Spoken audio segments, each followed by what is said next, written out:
I'm Emily, and I'm going to take you through the Suit of Wands in the Rider-Waite Tarot deck. So we're focusing on this deck because I'm also going to draw on the meanings of the cards as set out in Arthur Waite's book. He's the creator of this deck. He wrote a book called The Key to the Tarot.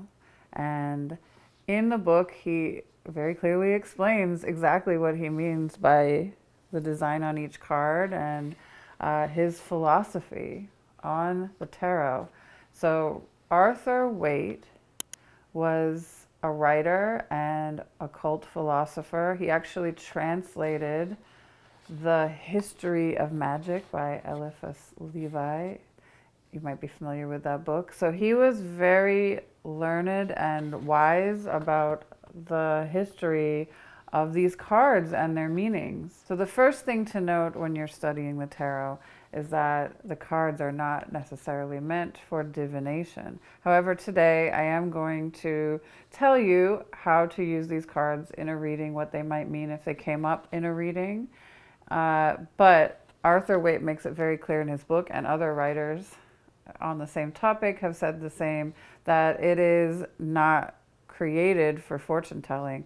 The cards are a story of the soul journey. However, in this book, if you want to read it, you'll find that the major arcana, he says, is a story of the inner soul journey, the esoteric philosophy of life. But the lesser arcana, the minor arcana, and that's what we're focusing on now with the wands, the Suit of Wands, is more about kind of the surface level journey of life, of humanity. So these cards, the wands, the cups, the swords, and the pentacles, are all more suited for divination, if that makes sense. So let's get started. So we're going to start in the order that Arthur Waite has given us the Suit of Wands, and I'm going to tell you the divinatory meanings of each of these cards. So starting with the King of Wands. The King of Wands is an honest and loyal character. Courage is also one of his aspects. You can think about him as represented by the symbol of a lion, as you see it's in his insignia in the card. And when you get this card in a reading, it could mean a dark-haired man, someone friendly, honest, trustworthy, and generally it signifies honesty. Okay, but if it's in reverse, if you get it in a reading upside down, that still means it's a good and honest person, but it could be somebody who is approaching you just with tolerance and not friendliness, if that makes sense. Somebody who is a little bit more cold. The Queen of Wands. This card, as laid out by Arthur Waite, is also a good and honest woman, someone who's loving, honorable, is often dark-haired, according to Arthur Waite. And if you get it in a reading, this is somebody who is well disposed towards you and friendly. If it's in reverse, it's a woman that can be economical and good and maybe a little bit cold. In some readings, it may also be a woman who is jealous and a little bit deceitful, maybe manipulative. The Knight of Wands is about departure, about absence, about going somewhere.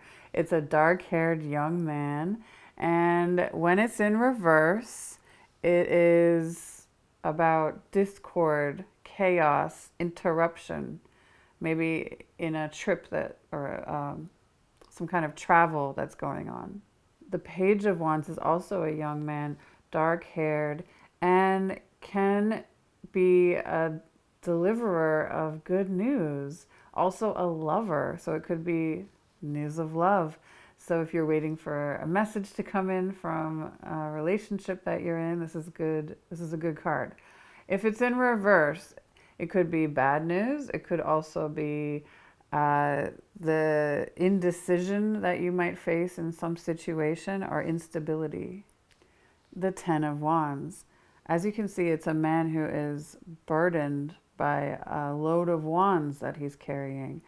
And Arthur Waite admits there are contradictory meanings here.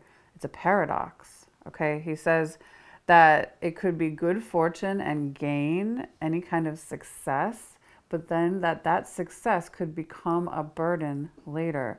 It could also be that where he is carrying these sticks towards, these wands, and he is bringing in something good for maybe a community, it actually will turn out that those he's bringing it toward will suffer from it.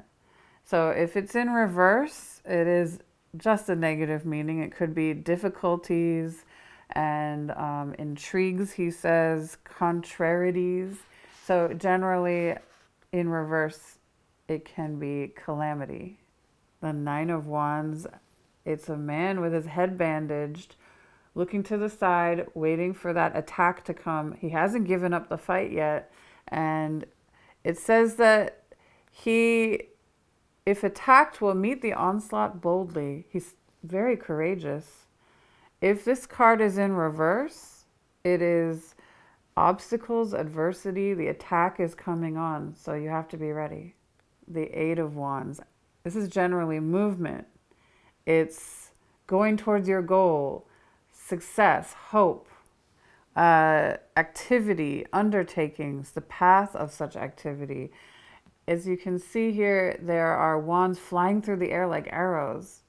So when you get this card, it can mean very good things, that there is swift movement towards what you want and desire. He also says it could be the arrows of love. In reverse, it can be quarrels, fights between married couples, he says, and the arrows of jealousy, and generally just disputes. So activity, but in a negative way. The Seven of Wands. This is a man who is fighting off attackers who are below him. If you get this card in a reading, it's success.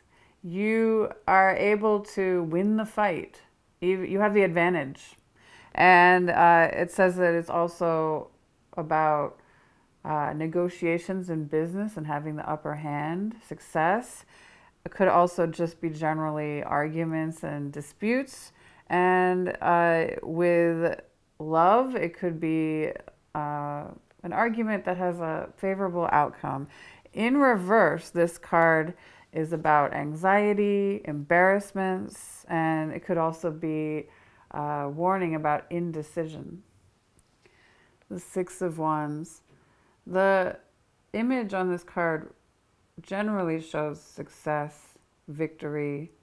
It's coming home after a battle with the spoils of the victor, right? And it could also be, as Arthur Waite says, being crowned by your own desire, success and hope. It's a great card to get in a reading. If you get it in reverse, it could be fear about your enemy winning.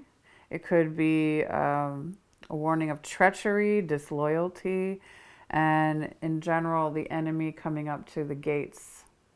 The Five of Wands. This card is generally a dispute, but it's also like the rat race of life. Arthur Waite says in his book, it's the struggle after riches and fortune between many people. If you get this card in a reading, it could be a card of gain. It says gold and opulence could be also a meaning of this card.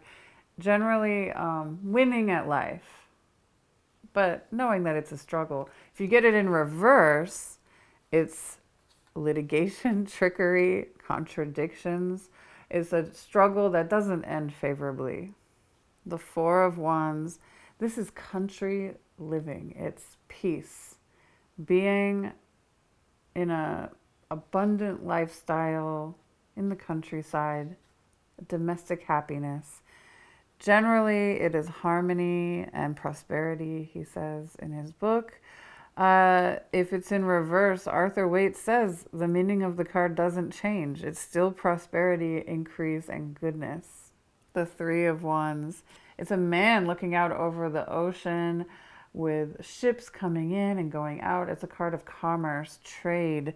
He's discovering the world as well, expanding. If you get this card in a reading, it's a great card for a business reading and cooperation. It could also be about partnership. And if it's in reverse, it is the end of a difficult period, the end of adversity. Things are starting to turn around, especially in business dealings. The Two of Wands is a man holding a globe in one hand and hanging onto his staff or a wand in the other, looking out over his kingdom from the top of a fortress or a castle. In this card's meaning in a reading, Arthur Waite says there are different possible significations of this card, and one of them is that there are riches, fortune, and magnificence. The other hand, there's suffering and loss, sadness, calamity. So he says that it could be like Alexander the Great looking out over his kingdom in sadness at the grandeur of the world's wealth. And in reverse, it is also a paradox. It could be enchantment, wonder, surprise. It could also be fear and trouble. And now we've come to the Ace of Wands, a hand coming out of a cloud to grab onto a wand. Arthur Waite says it is a card of beginnings, new ventures, powers which result in invention. If it's in reverse, it is fall, ruin, perdition, he says. So that concludes my analysis of Arthur Waite's Rider-Waite tarot deck from his book, The Key to the Tarot, in just the suit of wands. I hope this helps you understand the cards. And remember, the cards are not always for fortune telling. When you read cards, they can tell you something about your soul journey and what you need to know about reality. So I encourage you to watch my other videos where I go over the other suits and the major arcana. And if you'd like a one-on-one reading with me, you can find my booking page on my website, wellnessoneness.com.